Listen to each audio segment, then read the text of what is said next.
espada, nem com lança, porque...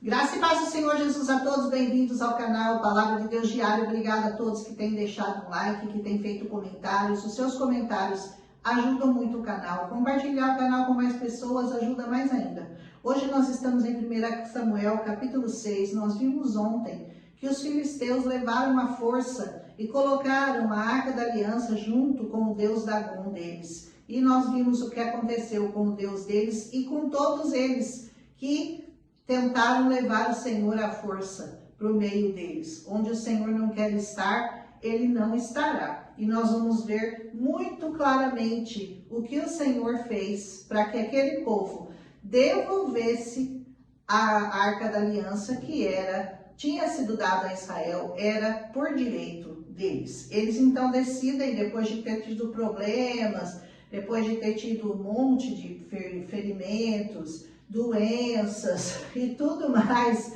hemorroidas, tudo eles tiveram, todas as pragas que tinham acontecido no Egito, passaram para eles também.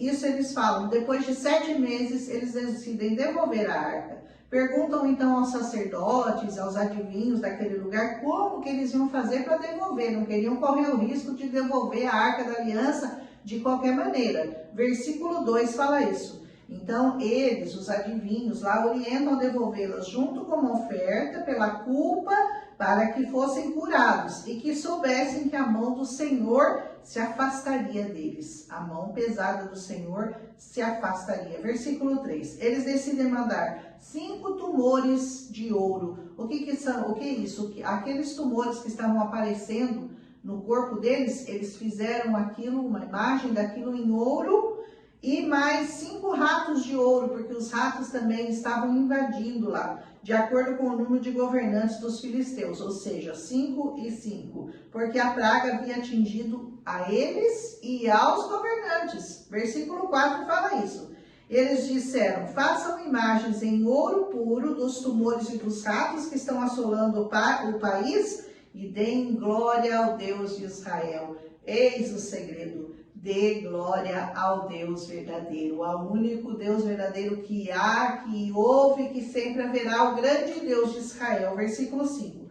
Por que nós deveríamos fazer como os egípcios, que só depois que foram muito assolados pelo Deus de Israel é que os deixaram partir? Versículo 5. Olha que inteligente eles foram. Não vamos esperar as 10 pragas do Egito, porque eles foram muito mais assolados do que nós. E eles aprenderam com o erro dos egípcios. Olha que até que foram sábios, né? Foram bem mais espertos. Aprenderam com a experiência que os egípcios já tinham tido, que eles já tinham ouvido falar. Então eles não queriam insistir, não queriam continuar debaixo de maldição.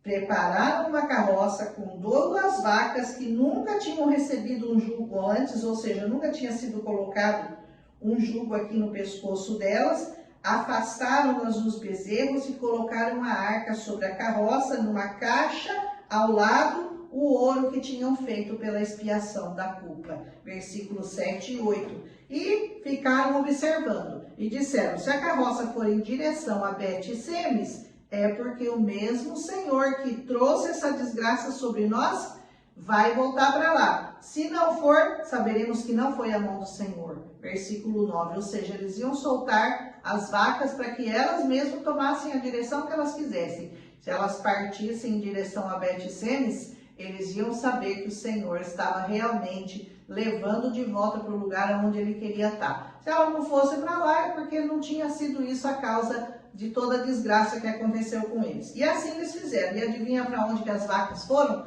Direto para Bet-Semes, mantendo-se na estrada e mugindo pelo caminho, sem se desviar nem para a direita nem para a esquerda. E os governantes dos filisteus ficaram seguindo aquela carruagem até chegarem às fronteiras de Bet-Semes. Versículo 12 fala isso. Notem que foi o próprio Deus que preparou para que a sua arca voltasse para o lugar. Não foi ninguém que levou, não foram os israelitas, não foram os filisteus, eles simplesmente colocaram numa carroça e deixaram que aquela carroça fosse conduzida pelo Senhor. Nem os próprios israelitas tinham ido atrás dela para buscá-los. O Senhor, pela sua fidelidade ao que ele prometera a Abraão e a Moisés, fez com que a arca fosse devolvida. Isso não é maravilhoso? Você não fica maravilhado com essas coisas? Isso mostra a soberania do Todo-Poderoso em contraste com a infidelidade daquele povo escolhido. Quando a arca chega ao campo de Josué, lá em Bet-Semes, cortam a madeira da carroça, oferecem as vacas em holocausto ao Senhor. Versículos 14. A arca foi posta sobre uma grande rocha, e até hoje aquela rocha está lá, como testemunha no campo de Josué, em Bet-Semes. Versículo 15. Os filisteus mandaram as ofertas pela culpa, cada uma por uma das cidades por onde ela havia passado. Versículos 17. Alguns homens de Bet-Semes foram curiosos e eles foram feridos. 70 morreram. Sabe por quê? Porque foram olhar o que tinha dentro da arca do Senhor. E o povo chorou por causa dessa matança que o Senhor fizera. Versículo 19. Foi lá mexer em vespeiro, onde não era, sabiam que não podiam tocar nem olhar para o que estava dentro da arca da aliança. E olha o que aconteceu. E os homens amedrontados diziam: quem pode permanecer na presença do Senhor, esse Deus santo? Quem pode permanecer? E a quem enviaremos a arca para que ele se afaste de nós? Nós queremos, nos distanciar, queremos distância desse Deus que amaldiçoa a gente. Versículo 20. Então eles enviam mensageiros ao povo de Kiriat Jearim, dizendo: os filisteus devolveram a arca do Senhor. Venham e levem-na para vocês. Versículo 21. Meu irmão, não se pode mexer não com as coisas de Deus relaxadamente. Não pode fazer as coisas de qualquer jeito, do jeito que está na sua cabeça. Essa palavra tem protocolo, essa palavra você tem que seguir aquilo que a palavra manda você fazer. É preciso reverência e temor para tratar com as coisas santas e consagradas ao Senhor. Não se meta a fazer as coisas da sua própria cabeça, do seu jeito, do jeito que você acha, porque você vai trazer maldição para a sua vida. Você tem que conhecer, você tem que buscar, você tem que saber e você tem que fazer e obedecer o que manda essa palavra. Quantos, que não tem medo de escandalizar o nome do Senhor Jesus, que é a arca da nova aliança, é o Senhor Jesus. E tem pessoas que não têm medo, que causam aí escândalos, prostituição e adultérios e vícios e tantas coisas que o Senhor abomina e não tem medo de envergonhar o nome do Senhor, que é santo, santo, santo.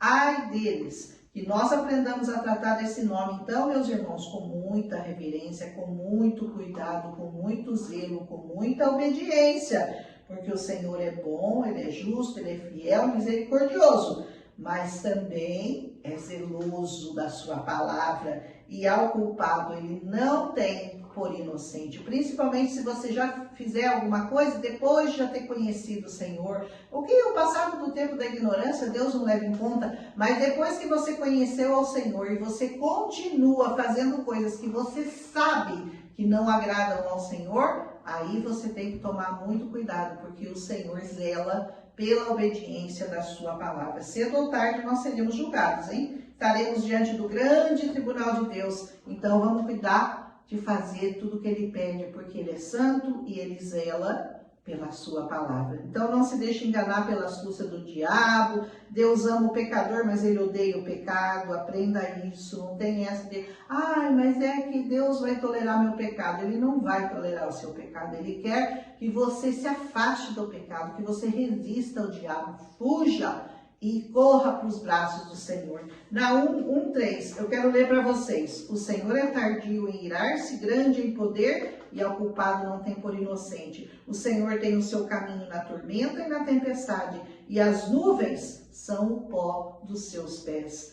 Versículo 5 de Naum. Os montes tremem perante ele, os outeiros se derretem e a terra se levanta na sua presença, e o mundo e todos que nele habitam. Se as estrelas, o céu, o mar, as árvores, o vento, o sol, tudo obedece ao Senhor, até os demônios o obedecem, e por que você não faz isso também? Você deveria, e é urgente. Melhor não contender, né? Melhor é obedecer do que sacrificar. Então, amém? Amanhã tem mais, se o Senhor assim nos permitir. Amanhã, 1 Samuel, capítulo 7. Vai ser muito lindo esse livro de 1 Samuel. Eu já falei isso para vocês, continuo falando. Cada capítulo é mais emocionante, traz mais coisas para o nosso coração, mais alimento, porque essa palavra é pão e nós nos alimentamos dela todos os dias. Um abraço em Cristo Jesus. Amanhã, 1 Samuel 7, se o Senhor nos permitir.